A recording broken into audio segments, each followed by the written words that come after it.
दोस्तों, आज हम एक ऐसे केस पर चर्चा करने जा रहे हैं जिसने पूरे देश को हिला कर रख दिया है। एक जूनियर लेडी डॉक्टर की निर्मम हत्या जो 9 अगस्त 2024 की रात पश्चिम बंगाल के कोलकाता में हुई, अब सीबीआई की जांच के बाद और भी खौफनाक बन चुकी है। इस वीडियो में हम आपको इस केस के हर पहलू से रूबरू कराएंगे। लेकिन उससे पहले, अगर आपने अभी तक हमारे चैनल को सब्सक्राइब नहीं किया है तो प्लीज़ सब्सक्राइब कर लें और बेल आइकन दबाकर ऑल नोटिफिकेशन ऑन कर लें ताकि हमारी वीडियो की नोटिफिकेशन सबसे पहले आप तक पहुंच सके। दोस्तों, सीबीआई की जांच में संजय रॉय ने कुछ ऐसे चौंकाने वाले खुलासे किए हैं जो इस मामले के कई गहरे राज उजागर कर सकते हैं। संजय रॉय ने स्वीकार किया कि उसने एक डॉक्टर की बेटी के साथ जबरदस्ती की थी। उसने बताया कि पहले उसने उस लड़की को पीटा जिससे वह बेहोश हो गई। इसके बाद उसने उसके साथ अपराध किया। कुछ देर बाद जब वह लड़की होश में आई और संजय को रोकने की कोशिश करने लगी तो संजय ने वहां पड़ी चीजों से उसे दोबारा मारा और उसे फिर से बेहोश कर दिया। इसके बाद उसने बेरहमी से उसकी हत्या कर दी। संजय ने बताया कि इस अपराध के बाद वह वहां से भाग गया, लेकिन जाते समय उसका एक ब्लूटूथ डिवाइस वहां गिर गया, जिसके आधार पर वह पकड़ा गया। इस केस में भले ही पुलिस ने संजय रॉय को गिरफ्तार किया है, लेकिन इस केस के केंद्र में पूर्व प्रिंसिपल संदीप घोष नजर आ रहे हैं। यह पहला मौका नहीं है जब संदीप घोष विवादों में फंसे हैं। उनका पूरा करियर भ्रष्टाचार और पद के दुरुपयोग के आरोपों से घिरा रहा है। घटना के 3 दिन बाद संदीप घोष ने अपने पद से इस्तीफा दे दिया, लेकिन उन पर आरोप है कि उन्होंने इस मामले को दबाने की कोशिश की और हत्या के मामले को आत्महत्या का रूप देने की कोशिश की। अब सीबीआई उनसे लगातार पूछताछ कर रही है। सीबीआई ने संदीप घोष से कुछ महत्वपूर्ण सवाल किए, जैसे कि इस घटना के बारे में आपको कब और कैसे पता चला? घटना की जानकारी मिलने के बाद आपने क्या कदम उठाए? आप इतने सालों से मेडिकल प्रोफेशन में हैं, तो ऐसी स्थिति में आपका अनुभव कैसा रहा? जब आपने महिला डॉक्टर की लाश देखी तो आपकी क्या प्रतिक्रिया थी? कृपया बताएं कि पुलिस को किसने और कब कॉल किया और पुलिस को क्या बताया गया था। मृतक डॉक्टर के परिवार को कब और किसने घटना की जानकारी दी? परिवार को इस बारे में क्या बताया गया? आपको किसने बताया कि यह आत्महत्या का मामला है? मृतक डॉक्टर के परिवार को गलत जानकारी देने का आदेश किसने दिया? परिवार को किसके कहने पर कहा गया कि उनकी बेटी ने आत्महत्या की है? इसके अलावा सीबीआई ने पूर्व प्रिंसिपल संदीप घोष से कई सवाल किए, लेकिन उन्होंने संतोषजनक जवाब नहीं दिए। यही बात उनके खिलाफ जाती है। सीबीआई की जांच में संदीप घोष के कई काले कारनामे सामने आए हैं। अस्पताल परिसर में ड्रग रैकेट की सक्रियता भी उजागर हुई है। यह जानकर चौंकाने वाली बात है कि नैतिकता के आधार पर इस्तीफा देने वाले संदीप घोष के कनेक्शन इतने मजबूत हैं कि उनके खिलाफ भ्रष्टाचार और अन्य आरोप लगते रहे, लेकिन न तो उनका इस्तीफा लिया गया और न ही उनका ट्रांसफर हुआ। आरजे करर मेडिकल कॉलेज के पूर्व डिप्टी सुपरिंटेंडेंट अख्तर अली ने संदीप घोष के बारे में कई गंभीर खुलासे किए हैं। अख्तर अली ने कहा कि संदीप घोष एक माफिया की तरह हैं। वे बहुत भ्रष्ट हैं, छात्रों को फेल कर देते थे और पैसे लेकर उन्हें पास करवा देते थे। वे हर काम में पैसे वसूलते थे और छात्रावास में शराब की सप्लाई भी करवाते थे। इसके अलावा वे मानव अंगों की तस्करी भी करते थे। संदीप घोष बांग्लादेश के साथ अवैध व्यापार करते थे और प्राइवेट अस्पतालों को अज्ञात शव बेचा करते थे, जिससे पैसे कमाते थे। उन्होंने अपने पद का दुरुपयोग किया, लेकिन उनके खिलाफ कोई ठोस कार्रवाई नहीं की गई। आरजे करर मेडिकल कॉलेज में हर काम में वे पैसे वसूलते थे। अगर उनके खिलाफ कार्रवाई होती तो वे छात्रों को आंदोलन करवाते और अपनी कार्रवाई को रोकवा देते थे। डॉक्टर बेटी का मामला संदीप घोष के कारण एक अनोखा केस बन गया, जिसमें पहले पोस्टमार्टम किया गया और फिर एफआईआर दर्ज की गई। इस मामले में कोलकाता पुलिस भी संदीप घोष की तरह ही जल्दी से इस घटना से पीछा छुड़ाना चाहती थी।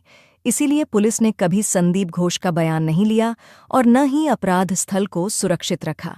डॉक्टर बेटी की शव को जलाने में इतनी जल्दी थी कि शमशान में पहले से 2 शव लाइन में होने के बावजूद डॉक्टर बेटी की शव को पहले जला दिया गया। आरजी कर मेडिकल हॉस्पिटल से जुड़ी कुछ चौंकाने वाली जानकारियां सामने आई हैं। कुछ आंकड़े ऐसे हैं जो कई सवाल उठाते हैं। आरजी कर हॉस्पिटल में मारी जाने वाली जूनियर लेडी डॉक्टर अकेली नहीं थीं। इससे पहले भी कई लोग मारे जा चुके हैं जिनके केस आज तक सुलझे नहीं हैं। इसलिए कहा जा रहा है कि आरजीकर हॉस्पिटल हत्या की रहस्यमय घटनाओं का गढ़ है। ये बात इसलिए भी कही जा रहा है क्योंकि पिछले 23 सालों में 2001 से लेकर 2024 तक आरजीकर हॉस्पिटल के कई डॉक्टर्स की रहस्यमय तरीके से मौत हो चुकी है। आइए अब आपको सिलसिलेवार ढंग से बताते हैं कि 23 सालों में कई डॉक्टर्स की मौत पर आरजीकर अस्पताल की मिस्ट्री आखिर है। क्या पहला मामला है 2001 का 2001 में सौमित्र विश्वास नाम के छात्र का शव आरजीकर मेडिकल कॉलेज के छात्रावास के कमरे में लटका हुआ पाया गया था। अभी के लेडी ट्रेनी डॉक्टर के केस की तरह ही अस्पताल के अधिकारियों ने तुरंत उस घटना को आत्महत्या करार दिया था, लेकिन पीड़ित परिवार और मृत छात्र के साथियों ने मौत पर संदेह जताया। सौमित्र की मां और उनके कुछ क्लासमेट्स ने आरोप लगाया था कि कॉलेज हॉस्टल में सेक्स रॉकेट चल रहा था। हॉस्टल में कई अश्लील गतिविधियों के आरोप लगे थे। कई छात्रों ने दावा किया कि सौमित्र इन गतिविधियों का खुलासा करना चाहता था, इसलिए उसे मारा गया। पुलिस ने जांच शुरू की और जब मामला कोर्ट तक पहुंचा तो कोलकाता हाईकोर्ट ने सीआईडी जांच का आदेश दिया।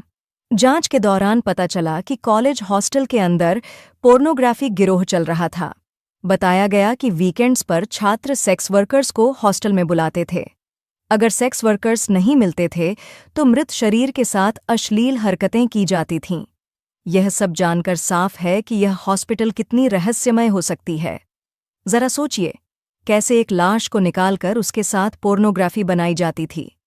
2001 में लाश के चेहरे को हटाकर एडिटिंग के जरिए किसी जिंदा लड़की की तस्वीर लगा दी जाती थी। इससे साफ है कि उस समय भी इस हॉस्पिटल में कितनी घिनौनी गतिविधियां हो रही थीं। हालांकि यह मामला आज भी अनसुलझा है। दूसरा मामला 5 फरवरी 2003 का है, जब RG Kar medical college and hospital के हाउस स्टाफ अरिजीत दत्ता ने आत्महत्या कर ली।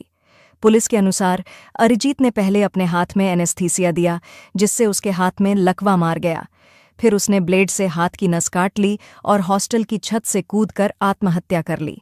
उसके पास से सर्जिकल चाकू भी मिला था। जांच के बाद भी कोई ठोस निष्कर्ष नहीं निकल सका और मामला ठंडे बस्ते में डाल दिया गया।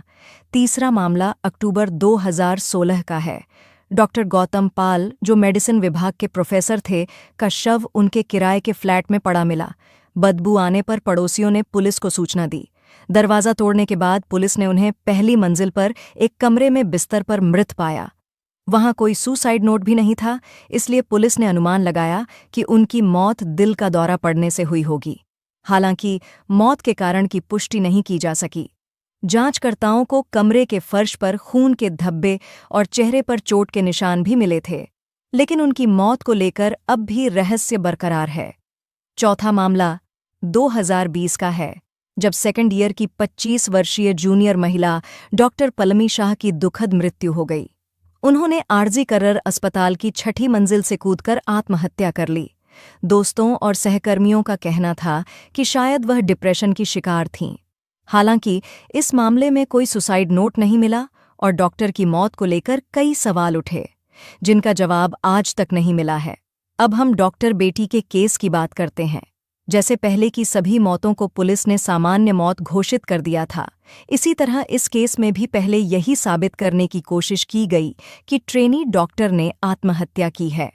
हालांकि मौका ये वारदात को देखकर पहली ही नज़र में कोई भी इसे कत्ल का मामला समझ सकता था, लेकिन इसके बावजूद पुलिस ने पहले इस सिलसिले में सामान्य मौत का केस दर्ज किया, जबकि वारदात का शिकार हुई डॉक्टर न सिर्फ उसी हॉस्पिटल में काम करती थी, बल्कि उसकी बुरी तरह से जख्मी लाश हॉस्पिटल के अंदर ही सेमिनार हॉल में पड़ी थी।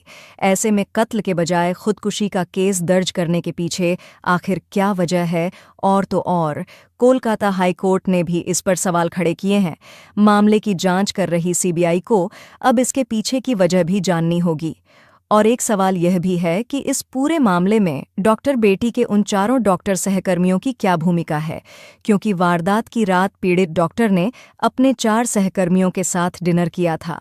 इसके बाद बाकी सहकर्मी चले गए, लेकिन डॉक्टर ने अकेले सेमिनार हॉल में सोने का निर्णय लिया और उसी दौरान यह घटना हुई। अब सीबीआई यह जानना चाहती है कि डॉक्टर ने अपने दोस्तों से आखिरी बार किस बारे में बात की थी। क्या उसने अपनी सुरक्षा को लेकर कोई चिंता जताई थी? इसके लिए सीबीआई उसके दोस्तों से पूछताछ कर रही है। साथ ही सीबीआई को पता चला है कि संदीप घोष के पीछे कुछ प्रभावशाली लोग हैं। यह इस बात से अंदाज़ा लगाया जा सकता है कि पहली बार इस पूरे मामले में सीबीआई द्वारा या फिर किसी भी इन्वेस्टिगेटिंग एजेंसी द्वारा प्रिंसिपल संदीप घोष से पूछताछ की गई है। यानी संदीप इतना पावरफुल आदमी है कि आज तक उससे किसी भी मामले में कोई भी पूछताछ नहीं की गई थी।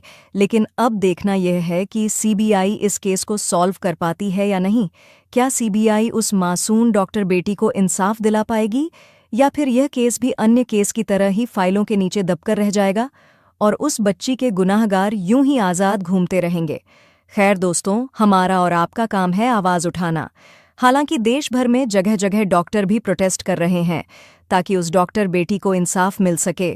दोस्तों, इस घटना को सुनाने का उद्देश्य किसी का दिल दुखाना नहीं है, किसी को परेशान करना नहीं, बल्कि आपको जागरूक करना है, आपको सचेत करना है। दोस्तों, इस पूरी घटना के बारे में आपकी क्या राय है, कमेंट बॉक्स में ज़रूर बताएं। और अगर हमारी मेहनत पसंद आई हो तो इस वीडियो को लाइक करते हुए वीडियो को शेयर भी करें।